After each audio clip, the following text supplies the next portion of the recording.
What's up, sports fans? This is the Lucas Ross Sports Channel. It is time to give you my updated college football top 25 rankings as we head into week 8 of the 2024 college football season. Yes, week 8, we are now officially halfway through the college football season. The first half of the season is now complete. We now head into the second half. We got 7 more weeks of college football left, and I think it's shaping up to be a really good college football season based off of what happened in the first half of the season. So we're going to give you my updated Week 8 Top 25 rankings. The first rankings here are the second half of the 2024 season. So let's go ahead and get right into it here. We'll start from the bottom and work our way up to the top. So we start here from 21 through 25, and we got some new teams here in the top 25 this weekend. I did make a change here to my top 25 just a little bit, but not a ton of changes compared to the last couple weeks. It was really tough to compare or actually rank teams for the last couple weeks, but now we get into, this week's top 25. I got Ole Miss at number 25, Pittsburgh at number 24, Arizona State at number 23, Texas Tech at number 22, and then Missouri at number 21. So I wasn't sure what to do with Ole Miss here at number 25. I decided to just drop them here to number 25 at the bottom of the rankings. They're still ranked in the AP poll at number 18, which doesn't really make any sense whatsoever. I mean, Ole Miss doesn't have a quality win on their resume, but they do have a loss to LSU, so we can give them credit for that. It was still a close game either way. Ole Miss did come up short in that one, losing in overtime in LSU.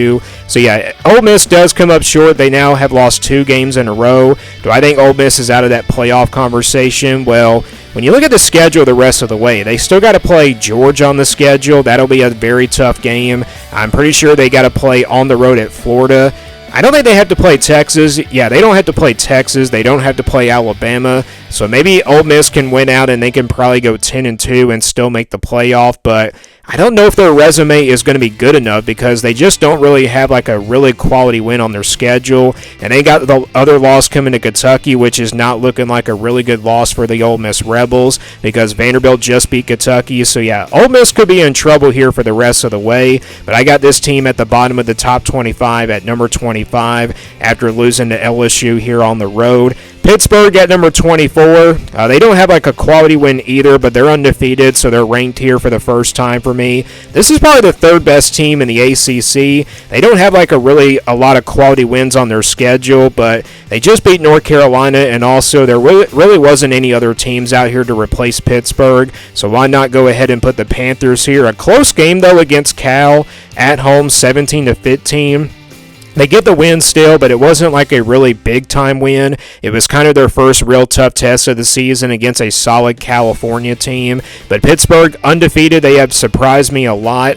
I knew Pittsburgh was going to be a lot better this year. I know a lot of people were not high on this team. They were predicting them to be the worst team in the conference, but they are actually the third best team right now in that conversation. So watch out here for the Panthers. They could probably make the ACC championship. They're not really that far behind Miami and Clemson. But Pittsburgh here at number 24. Arizona State and Texas Tech, both teams coming out of the Big 12 at number 23 and number 22.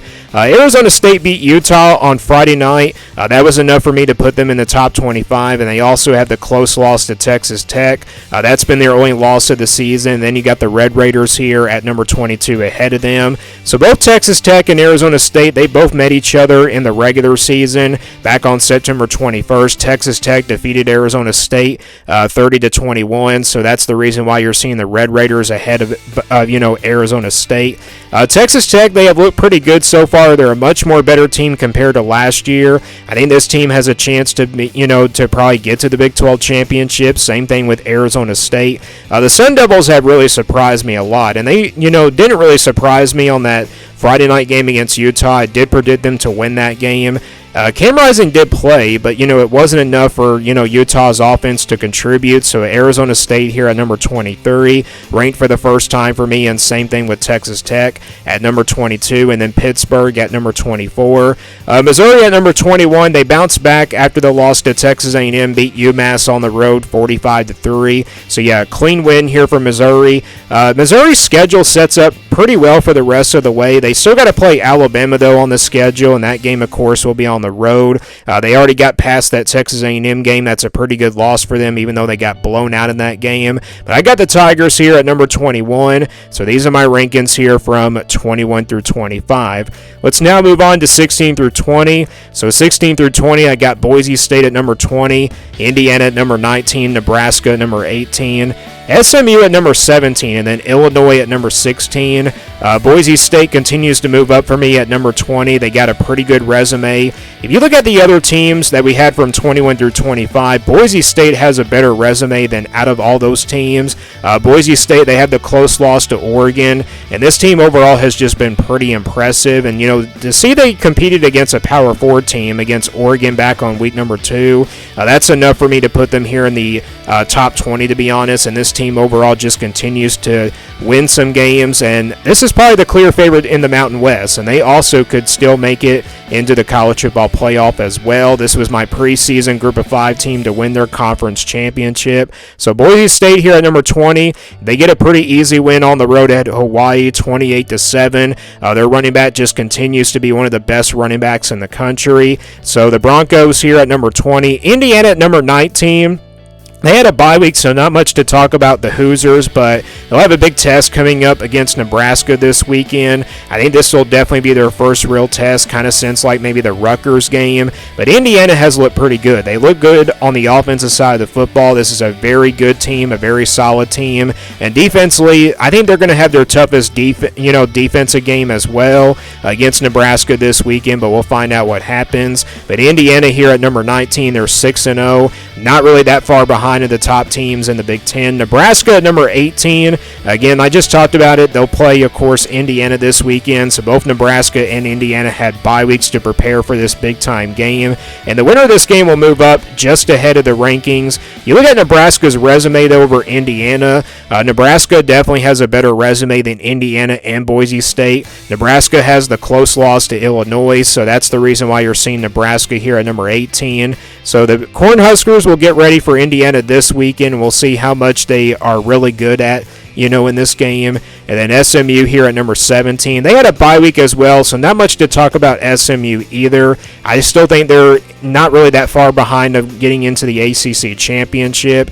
SMU has a better resume than Nebraska and Indiana and Boise State. They had the close loss to, BYU. That's the reason why you're seeing SMU ranked here at number 17. And plus, I had them ranked because they beat Louisville, of course, this past weekend in week number 6 and everything. So I got SMU here at number 17. And then Illinois at number 16. Illinois has a pretty good resume, out of all these other 4 teams that you're seeing here from 16 through 20. But let's talk about Illinois' game against Purdue. They had to go to overtime there. And that game was a shootout, 50-49. What a game that was, and what a great finish between Illinois and Purdue. Possibly we predicted both of these teams to be the worst teams in the Big Ten this year, but both of these teams look different. Illinois has proved me wrong. Purdue is, about where I expected them to be, but Illinois here at number 16. They had the win over Nebraska. That's a pretty good win on their resume, and they also got the close loss to, Penn State. I should say really not a close loss, but, Illinois has a good loss to Penn State. We can say that for sure. So Illinois here at number 16. These are my rankings here from 16 through 20. All right, 11 through 15 now. I got Texas A&M at number 15, Kansas State at number 14, Iowa State at number 13, BYU at number 12, and then Notre Dame at number 11. Texas A&M had a bye week, so not much to talk about them. They beat Missouri, of course, in week 6. That's a good enough win on their resume. Kansas State at number 14 beat Colorado 31-28. What a close game that was. The Wildcats, had to really get a must-win here, to be honest, in order to kind of, still be in that Big 12 championship conversation. This definitely looks like a different Kansas State team, kind of compared to the BYU game in the last few weeks, to be honest. I think the Wildcats are now heading in the right direction. And how about this? I got 3 Big 12 teams here from 11 through 15. I got Iowa State and BYU both at number 13 and number 12. Both teams undefeated, the 2 remaining teams in the Big 12 conference. They're both 6-0. Iowa State kind of started off slow in the first half against, West Virginia, but they were able to pull away in the second half. They relied on their defense, and the Cyclones made enough plays on the offense in order to stay undefeated.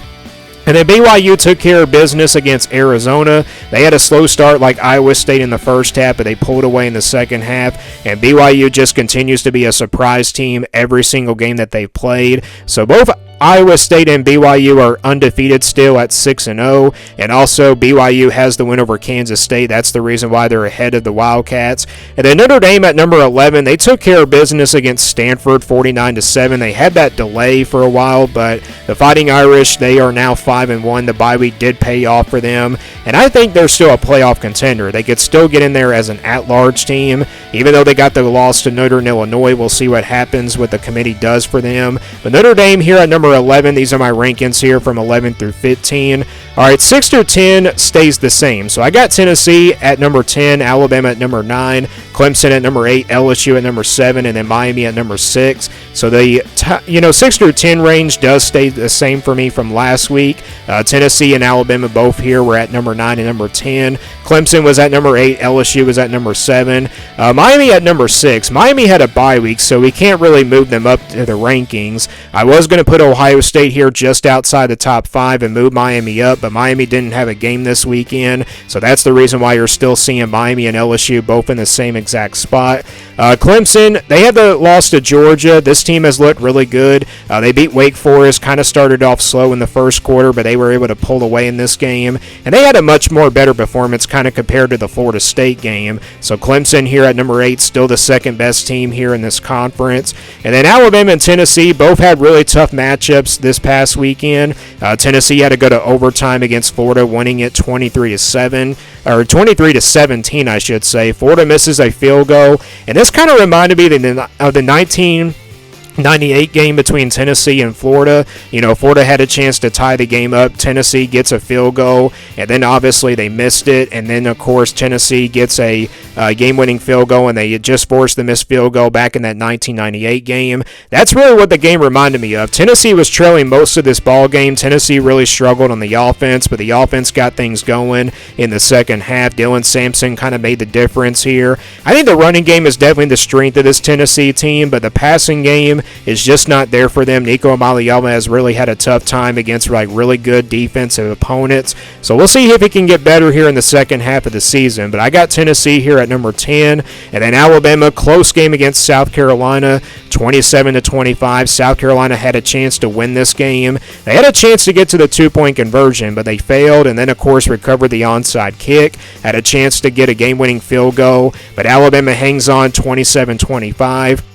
And Alabama and Tennessee will go at it in the third Saturday of October this weekend. That game, of course, will decide who probably is the best 5-1 team in the SEC, and also who definitely probably could, still make the playoff either way. But it's going to be a good game, Alabama and Tennessee this weekend. And I already talked about Clemson at number 8, and then LSU, a big win against Ole Miss in overtime. They don't move up in the rankings for me, but this team looks like they are still a college football playoff contender, and they can still probably make the SEC championship. LSU has to play Alabama still, but that will be a really terrific matchup to watch. But LSU here at number 7, and then Miami had a bye week, so these are my rankings here from 6 through 10.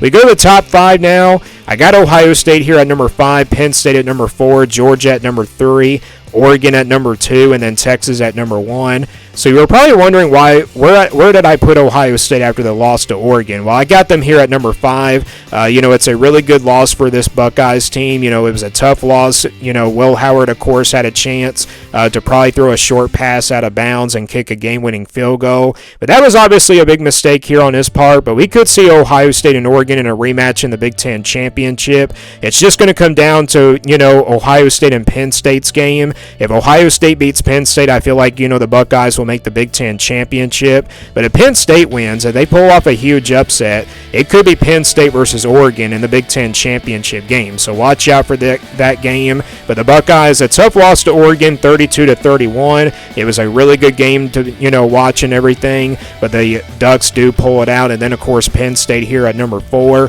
Had to go to overtime against USC. They win it, though, 33-30. They get the game-winning field goal, and the Nittany Lions hang on. They stay undefeated at 6-0. And then Georgia here at number 3. They did not look good against Mississippi State. But you look at Georgia's resume, they have the loss to Alabama. I know Alabama should be here in the top 5, but Alabama lost to Vanderbilt in week number 6, so that's the reason why you're seeing Alabama outside the top 5 and everything. But yeah, Georgia here at number 3. I still think this is a really good team. We'll see how good they are for real coming up this weekend in the matchup against Texas. That's going to be a big game coming up in the SEC. But yeah, Georgia and Texas will go head-to-head. I think the winner of this game probably maybe moves up to that number 2 spot. Maybe Texas remains at number 1, but it'll be hard to tell where Texas will move down to in my rankings if they were to lose to Georgia. But I got Georgia here at number 3, and then Oregon at number 2. They get a big win over Ohio State, of course. Of course, we just talked about it, 32-31. Oregon did make a bad mistake in the third quarter to kind of go for it on 4th and go, but they were able to hang on and still climb back in this game, and Dylan Gabriel made the explosive play at the end of the game, and that was enough for Oregon to get the win. So Oregon here at number 2. The reason why I got Oregon ahead of Georgia, I know Georgia has a better resume than Oregon does, but I got Oregon here at number 2 because they played a lot better, of course, than Georgia this past weekend. And I know Penn State, they played a lot better than Georgia, but Georgia has a better resume. Penn State and Georgia's resumes are pretty similar. Georgia has the win over Clemson. They have the loss to Alabama. But Penn State, they have the win over Illinois. So I think that kind of makes sense, to be honest. And then Texas here at number 1.